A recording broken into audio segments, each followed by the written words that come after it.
Okay, so chapter 8, it's a very interesting chapter. I mean, it's all the details about the Revolutionary War. As far as how heavily it's tested on, I would say it's about average. Remember, you don't have to know the specific details of any military strategy. It's just not covered on the AP test, although I'm going to cover it a little bit just because I think it's good to know.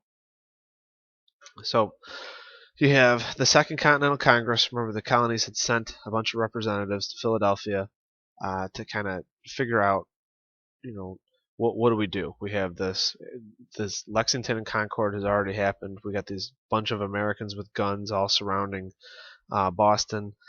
The Olive Branch petition didn't work, so what do we do now? And so they meet in May 1775. Every colony is represented.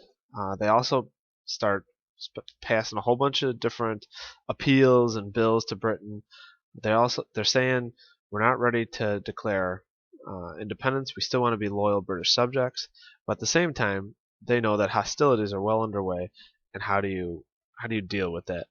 And so this now American Congress basically starts securing money, trying to get loans from different people, different countries, and creates an army and a navy. Probably the most important thing is what they do is George Washington, who showed up at the Second Continental Congress and just kind of hung in the back of the room in his full military uniform, the Congress basically turned to him and said, "Hey, you're the only guy around here that has any military experience. Why don't you be the general, the leader of this army, this improvised army that's hanging around on the outskirts of Boston?" And of course, Washington accepted. Let's face it, that's what he wanted to begin with. All right.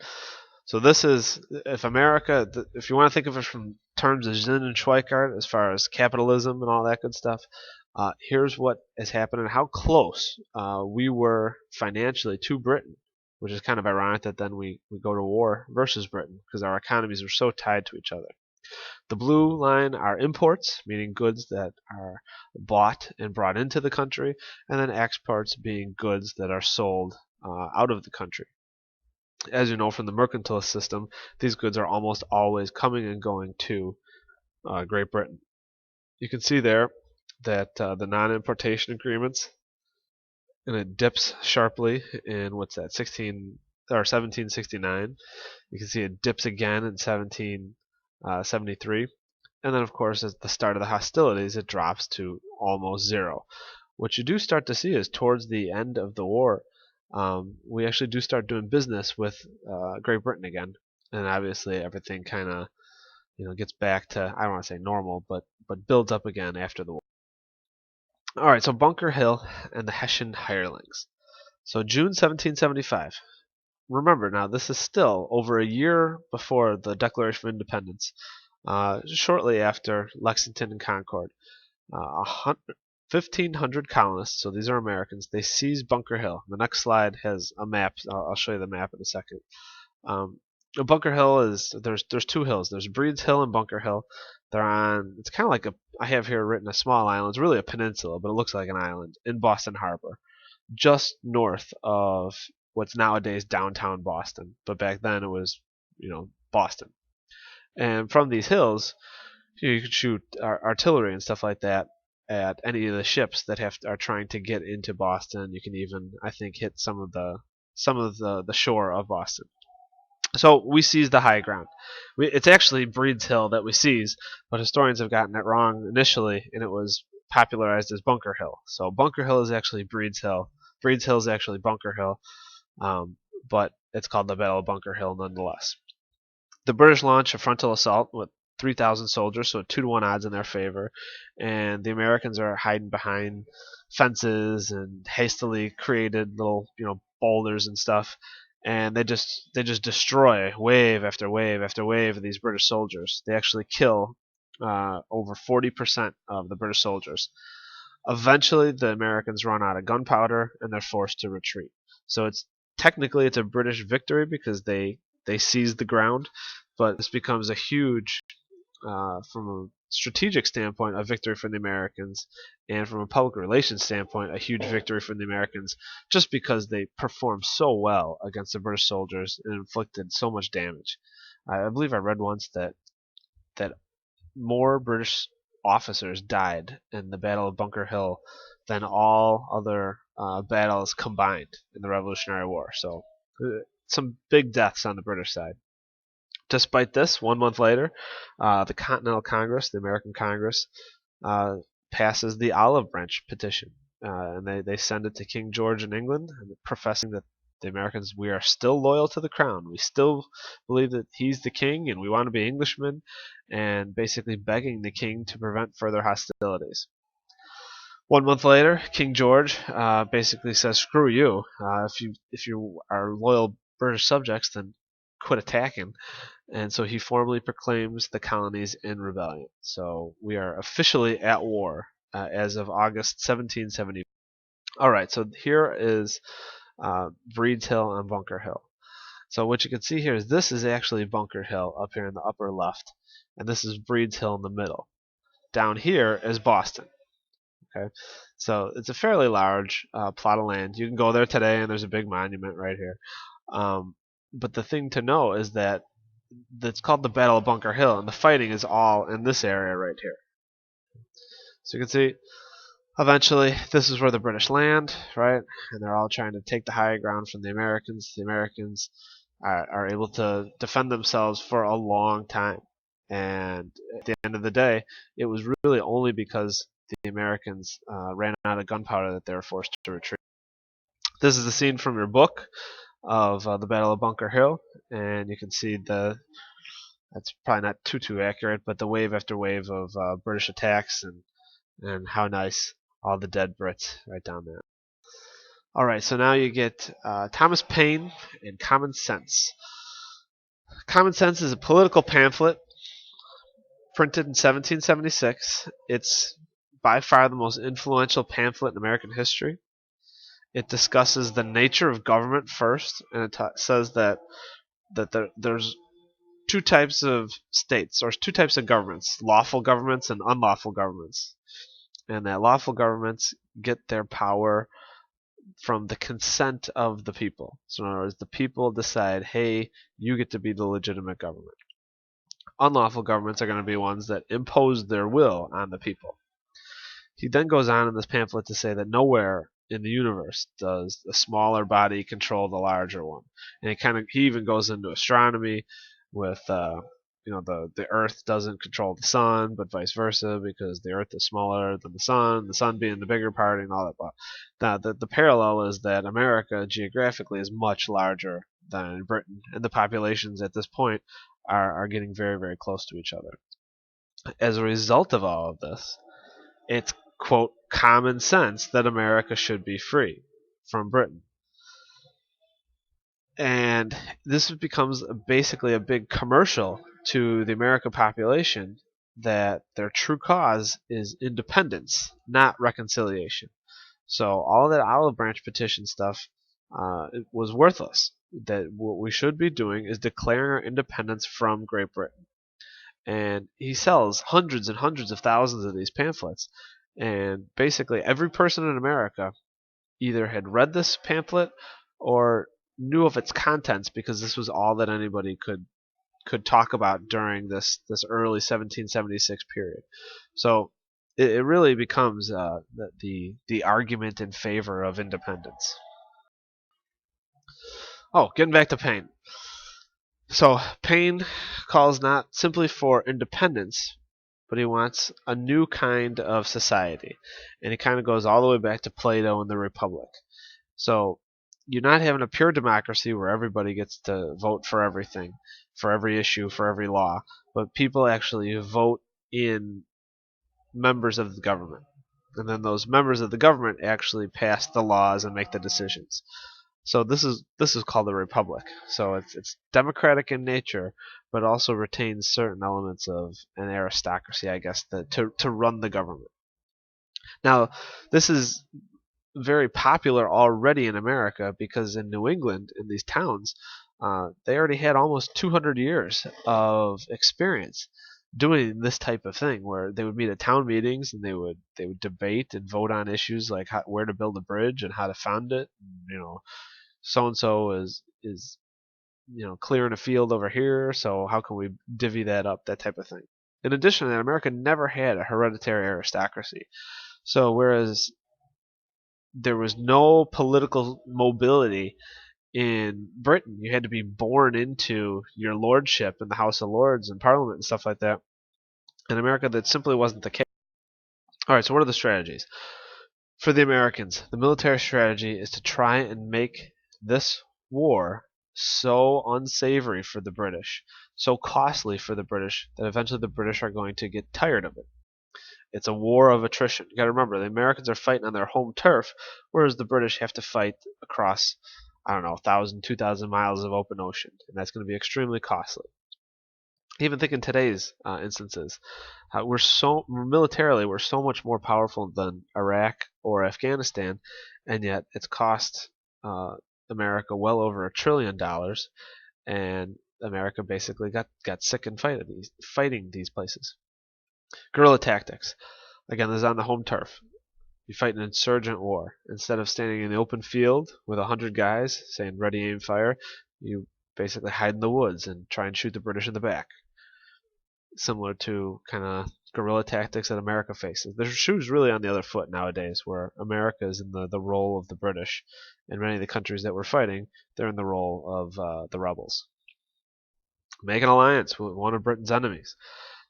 Britain was the big dog on the block, and so you want to form an alliance and get military and financial aid from the people who are jealous or hate or have a history of vengeance or want to have vengeance against the British. And of course, who's the chief one of that?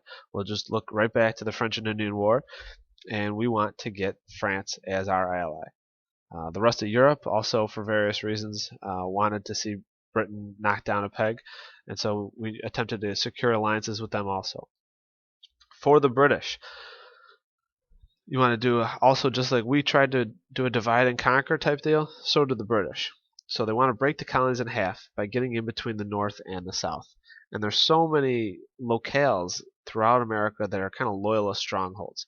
And so they thought that if they could isolate the rebel strongholds and connect the loyalist strongholds, it would be easy for the British to kind of eat away at the American resistance. Blockade the ports to prevent the flow of goods and supplies from an ally. Britain had the biggest, most mighty navy around in the world at this time, and if we're trying to make alliances with foreign countries, that's all well and good, except that we need to get their military, we need to get their food, their gunpowder, their other military supplies from those countries. And if the British are able to blockade that, then who really cares if we form an alliance? Also, the divide and conquer loyalist thing. That's pretty much the same as the top.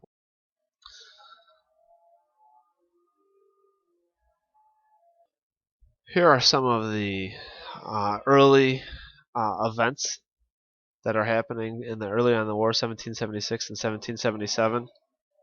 What you can see here, you got Bunker Hill and the siege of Boston here early on, and then once the British arrive and Washington's trying to defend Long Island, there's a huge battle here. Washington loses. He barely gets off of Long Island, makes it to Manhattan.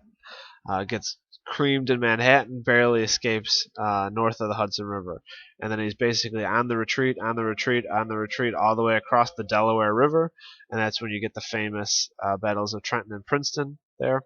And then in the meantime, he winters there. The next year, Howe, that's the British general, he takes the ships and he tries to destroy the American government in Philadelphia, which he does. The American government is forced to flee, and then he basically just kind of hangs out in this area for a long time. The Americans, on the other hand, they try and invade Canada. They thought that Canada would become a new colony, a new state, and they lose. And then the British, on the other hand, they try basically a three-pronged attack, and that fails miserably, specifically with the Battle of Saratoga, right here, October 17, 1777, which we're going to talk about. Just gives you an overview of the There's a picture of Thomas Paine right there from your book. He obviously spends a lot of time on his hair. You can see it's quite the flowing mane. Probably not as much time as Roderick spends in the morning, but almost as much. So what were his headaches? The problem was that only 1/3 of the colonists were in favor of the war for independence. This is a minority revolution, as many revolutions actually were. The other third were loyalists. There were people who didn't want America to secede, and in many cases actively aided the British, even fighting against their fellow Americans. The final third were neutral, the people who just didn't care, hoped that nothing would hurt their family, their property. For the most part, these were the people that were out west, out in the woods, out on the western frontier. They had their own problems to deal with. They really had no business with the British to begin with. State and colony loyalties. So now, of course, once they declare independence, they're not going to be called colonies anymore. They're going to become states, and they're still.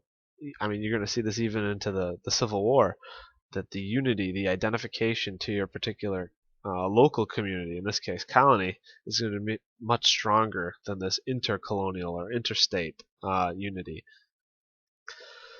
Continental Congress, the Second Congress becomes the Continental Congress. It didn't have the power to tax people, right? I mean, they could beg for money, they could borrow money, but they couldn't force people to pay money. And soldiers very often are not going to be doing this for free, especially because they have businesses and farms of themselves to tend to. So how do you pay this Continental Army? That's a big problem that Congress dealt with throughout the course of the war. The soldiers themselves were not soldiers. They were just farmers with guns, and they had no real military skills. And that is until this guy you see here, Baron von Steuben, who was kind of a Prussian con artist, to be honest with you. He wasn't even one of the heads of the Prussian army, but he saw that there was a war happening in the New World. He came over, kind of sweet talked himself into Washington's inner circle, and it turns out though that he actually was very good at whipping men into soldiers in camp, and with the drills and the different routines on how to ready aim fire, and creating stuff that soldiers need to do to fight against the mighty British army. So even though he was a liar as to his background, he ends up being crucial to the American success, especially early on in the war. There's a picture of the big guy himself, General George Washington. This painting is drawn wildly out of scale to show that Washington just towers over everybody. But he was over 6 feet tall, and he was a pretty big and imposing person. The key thing to know with Washington is that he was not a good military strategist. In fact, he lost almost every single battle he was ever in. But what he learns is that he's not a very good military strategist. So he ends up doing calculated and fairly intelligent retreats, and he keeps pulling the British army deeper and deeper inland and elongating the war, because it's going to cost Britain, since they have to fund this war from so far across the world, that really delays it. He's also a good leader of men, and so even though he's losing all these battles and his men have no shoes in the middle of winter and they're not really eating well and all this other stuff, they still loved him and were willing to follow him. So he was able to maintain this cohesive army, despite the fact that it was a crappy army and he was a crappy general. But he was just a good leader. All right, so Thomas Jefferson is a member of this Continental Congress in 1776, and he is given the task of drafting an explanation for independence, a declaration of independence, in other words. And the whole point of it was to explain to the rest of the world why America declares independence. Now, first things first, this Congress actually votes for independence on July 2nd, 1776. So our actual birth date isn't July 4th, it's actually July 2nd. This is when our government, if you could call it that, actually votes to secede from Great Britain.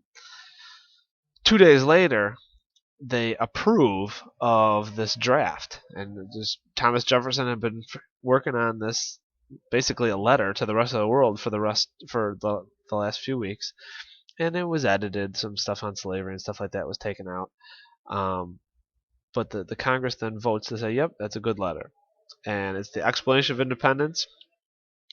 It's like a commercial to the rest of the world on why they should support America. Now, the ironic thing is, if you hold up a copy of Thomas Paine's Common Sense, you also look at John Locke and his theories of government, a little bit of Rousseau on his theories of government. These are important political philosophers. Thomas Jefferson just blatantly cuts and pastes from these three texts, and that's the Declaration of Independence. In addition to that, all of the stuff, and there's like a line item grievances that we have against Britain is the second half of the Declaration. That stuff was all just voted on by Congress and discussed in Congress. Jefferson didn't come up with any of this stuff on his own. So Jefferson has this huge claim to fame for authoring the Declaration of Independence, and I would argue he didn't author really anything. He just threw some fancy synonyms in there from some more famous, influential, smarter writers than himself. I have other issues with Thomas Jefferson, but we'll get to those in the chapters to come. But so for now, he's a plagiarist. There's King George. Good for him. Patriots and Loyalists. Again, this is kind of redundant, but the American Revolution was a minority movement. You can see the red areas there are areas of loyalist strongholds. Then you get the the purple for the most part are where the rebels are kind of throughout. Now, what you see there though is all that pink. All that pink is either Indian territory, Spanish territory, or Canada. And so there's a lot of stuff that the rebels have to deal with. And what do the rebels do? Right? But there's lots of fighting in between the rebels and the loyalists, and you can see this is an early political cartoon. Not very exciting.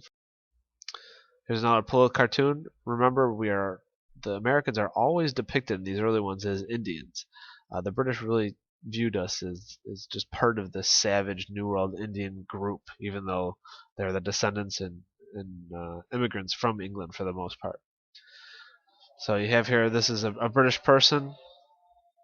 It says, "Ungrateful Britons, to abandon thus your loyal friends." And then the Indian says, "No to the devil," whatever. This is a famous, I like this picture. It tells this true story that there's a statue that was built about King George. This is supposedly King George up here. That was made in 1776 after they got rid of the Stamp Act. And we're like, yay, Stamp Act is awful. Thank you, King George. And of course, then they yank it down at the start of the Revolutionary War, and they melt the statue down into bullets to be used against the king's troops. So I kind of like. This is the famous painting from everywhere of George Washington crossing the Delaware River in the middle of the night, even though it doesn't look very night there, on Christmas night to basically surprise the drunken Hessian soldiers at Trenton the next morning. It is a big battle. It's been determined that this is just kind of a nonsense picture, but it's cool nonetheless.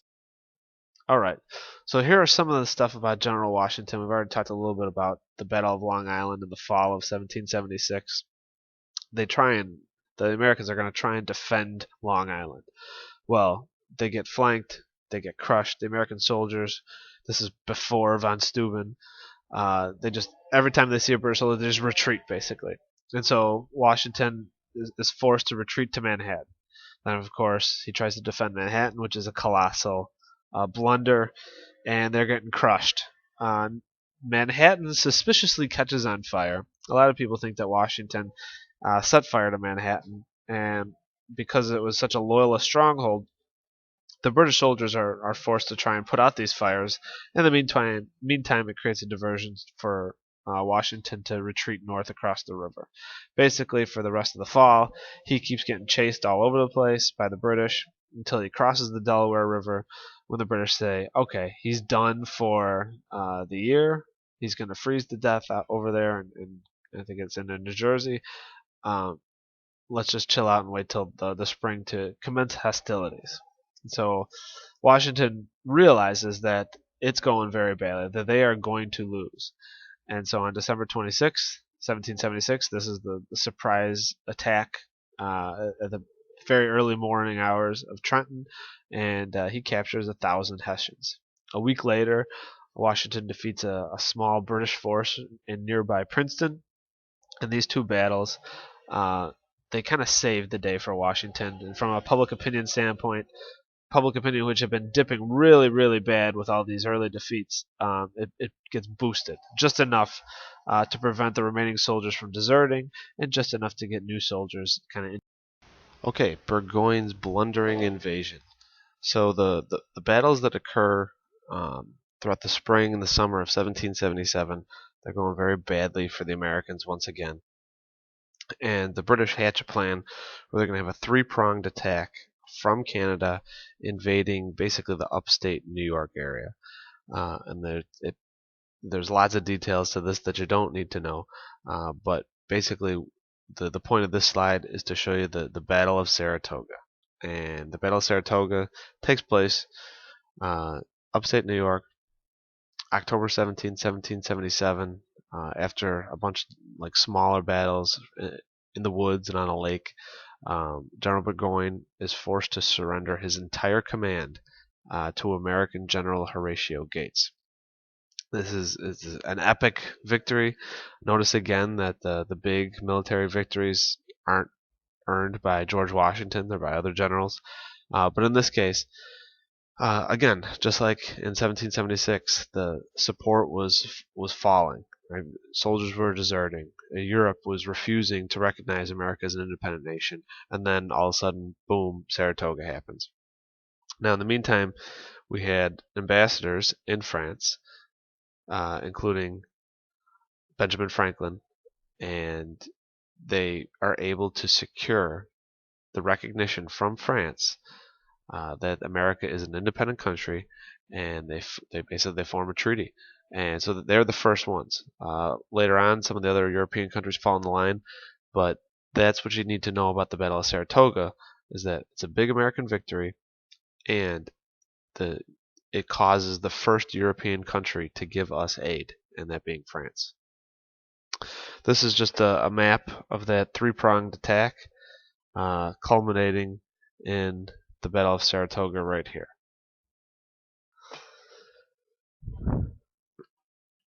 Britain wasn't the only, or I say Britain also realized that Saratoga was big, and it was a big loss.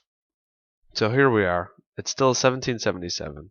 Thinking ahead, we don't actually end this war until 1783. But Parliament basically gives the Americans what they originally wanted in 1776, just a year or so earlier, and that's basically a home rule. So we would still be a colony of Great Britain, but we would kind of be independent in the way we ran our country. They did this because they wanted this war to end also. France, of course, signs the treaty with us because they want to hurt England. And Benjamin Franklin is able to, play this fear of the French, of us going back to Britain, against the French, and so they are very quick, and they actually give us this treaty because they want to destroy Britain's ability to be the big guy in the New World anymore. Because remember, France was still smarting over the French and Indian War. So as I said before, it was the first official recognition of America's independence, and it really, at the end of the day, as much as I hate to say it, we're not winning the Revolutionary War without France's military aid, and we get it because of the deal that Benjamin Franklin struck, and because of the victory at Saratoga. There's Benjamin Franklin in his famous coonskin hat, bifocals. So a year later, Spain and Holland also recognized the United States and declare war against England. At that time, John Adams, the guy who later becomes president, he travels to Holland, and Holland at the time was a collection of city-states, basically. They had like a league. It was not really a unified country.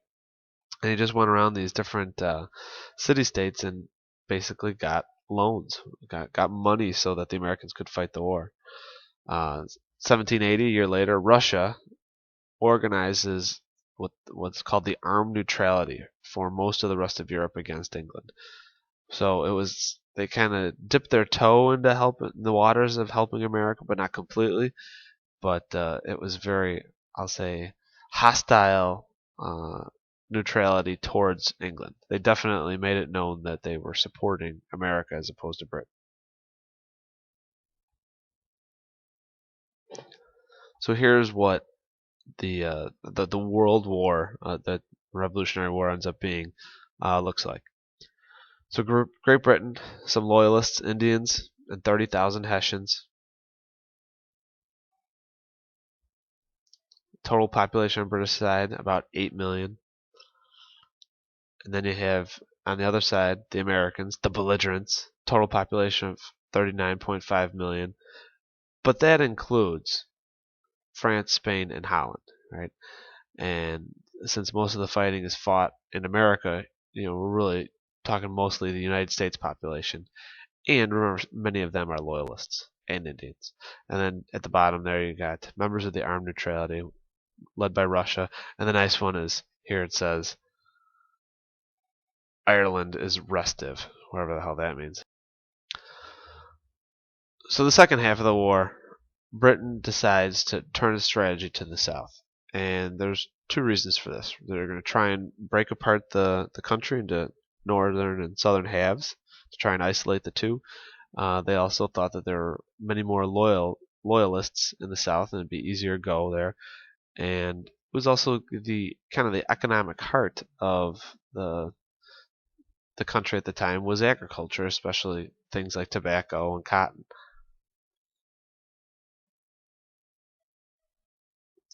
The British won a small number of victories, but the problem for the British is there's no real big cities. You're just capturing villages and towns, but people can just leave the villages and towns. As long as the opposition army is intact in the woods, you're you're not really accomplishing a lot. And this was a tale that we'll study later on in the course that it happened to us in Vietnam. And to a lesser extent, it's happening to us in Afghanistan, where we can control, the big cities easily. But, we have this rebel force that dresses like civilians, and they're kind of just waiting in the woods to shoot you in the back. It's tough to win that type of war. We had another excellent U.S. general in the South here, Nathaniel Greene. If you've ever seen the movie The Patriot, Mel Gibson's character is kind of a mishmash of a bunch of different. He doesn't exist in real life. The Patriot is very untrue as far as history goes. But they smushed together a couple, two or three cool guys from the South, and Nathaniel Greene is one of them. Francis Marion, the Swamp Fox, is another one. But you'll see the Battle of the Cowpens is very similar to the Battle of the Cowpens and Culver Courthouse are kind of the culmination of the climax of that movie, The Patriot. So they kind of smushed two battles together. 1780 is kind of a rough year for the Americans. Probably our best northern general, General Benedict Arnold, turns traitor. He joins the British. He was kind of jealous of George Washington and thought he should have been paid more and thought he should have been given more credit for that initial Canada push early on in the war. And so he plots with the British to basically turn over West Point, which was at that time a fort on the Hudson River. For obvious reasons, it'd be a pretty strategic spot. He's discovered and he flees to Britain. 1781, our guy, General Nathan Greene, he develops a strategy similar to Washington, where basically when the British army would show up, you would skirmish with them, but then retreat, and always retreat kind of deeper into the wilderness. Makes it more costly, and then you can have the guys in your army, skirmishers and whatnot, kind of destroy the supply lines of the British. It ends up clearing most of Georgia and South Carolina of British troops. Alright, so this is a map of the last, like I said, 1780 and 1781.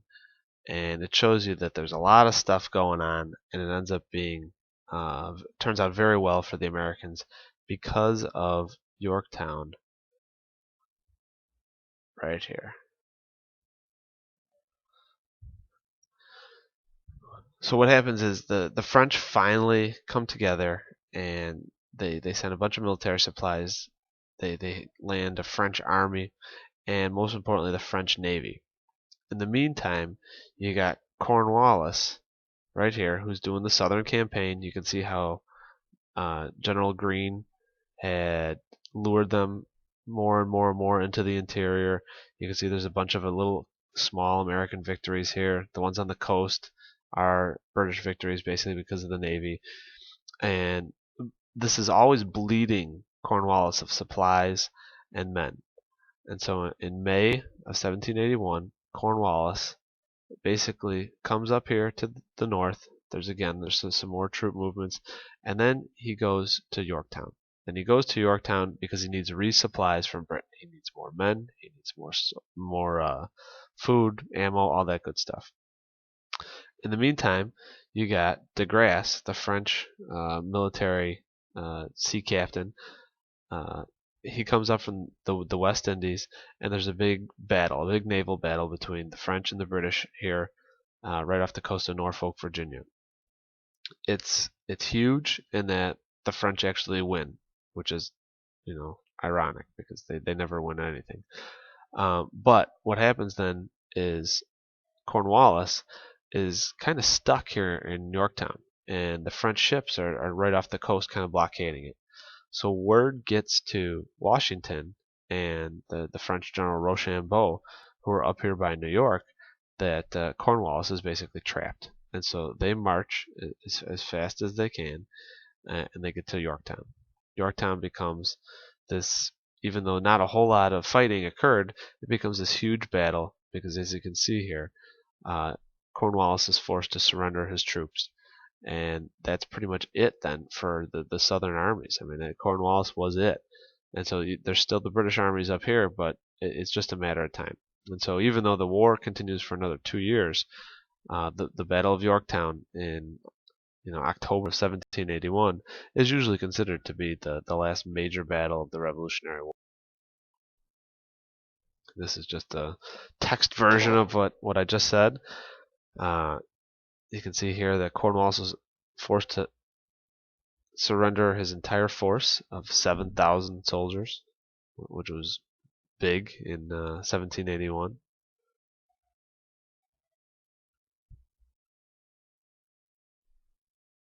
So I went to Yorktown this past summer, and there's this famous redoubt, and it's up here. So this is right on a cliff, and this was a British kind of earth fort, and you can see the little stakes sticking out to stop soldiers from attacking them. And what happens is the Americans and the French, they dig a bunch of trenches, and they get closer and closer and closer. And there's a fort here, and then about, I don't know, maybe 200 yards away, there's another fort. And so if the Americans could take this fort, and the French could take the other fort, then they could bring their cannons to these forts, and they would be close enough then basically to bomb the city of Yorktown. And so in the middle of the night, there's kind of like this frontal assault, and this one is actually led by Alexander Hamilton that attacks this fort, and they're successful. The French are also successful, and so then what do the Americans start doing? They just start bombing the heck out of Yorktown. You can go to Yorktown; they still got a lot of buildings that were there restored, and you can actually see some of the buildings that face the south, because the town is north of these forts. They still actually have the cannonballs stuck in the side of them, or you can see the cannonball damage too. The reason that I put this house in here is this is kind of a house in the middle of the countryside, maybe a mile or so from the fort, and a mile from Yorktown, and it's actually the house that the British General Cornwallis sent his second in command, and George Washington his second in command, and they actually negotiated the surrender of Yorktown at this house. So it's a pretty important place in American history. This is the stupid picture from your book about the Battle of Yorktown. You really learn a hell of a lot. All right, Peace of Paris. So France, remember the whole time, they're not like huge friends of ours. They just were big enemies of Great Britain. And so at the end of the day, they wanted an independent U.S. They wanted to pull the U.S. away from Great Britain, but they basically wanted us to be like a client of France. And so, as part of the treaty that we signed with France, is we agreed that we would have any treaties that we signed with Great Britain okayed by them ahead of time. Well, that's an attack on our sovereignty. And John Jay, who let's face it, American Congress told John Jay to adhere to the treaty with France because we didn't want to piss off France.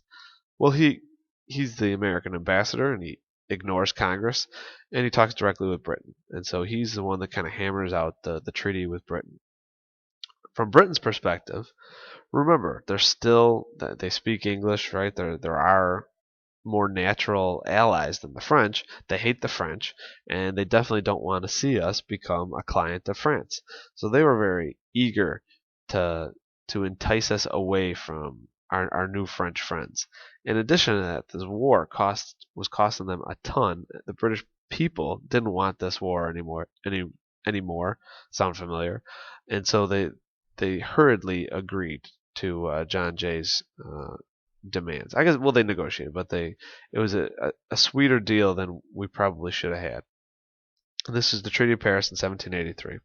So Britain formally recognizes the independence of the U.S. That's important because we were their rebels beforehand.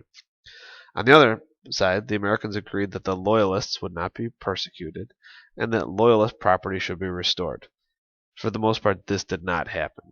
Once people took the land or property, they kept it. Also, we agreed that the states would attempt to get the debtors, the people who owed money to the British, to get them to pay.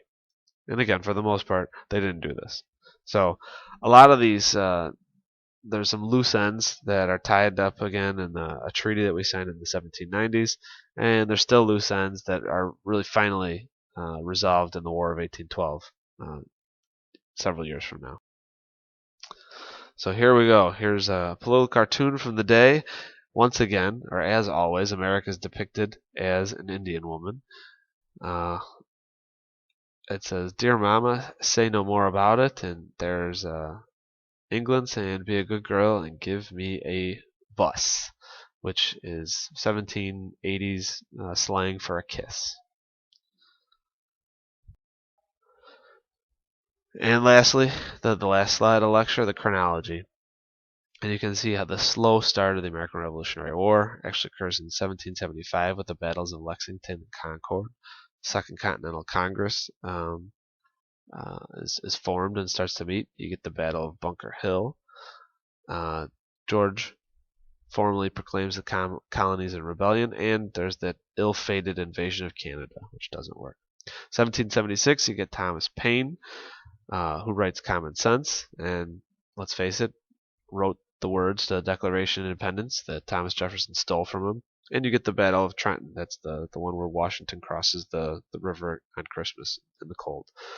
1777, the biggest battle you need to know is the Battle of Saratoga, because that gets French military aid and they recognize our independence.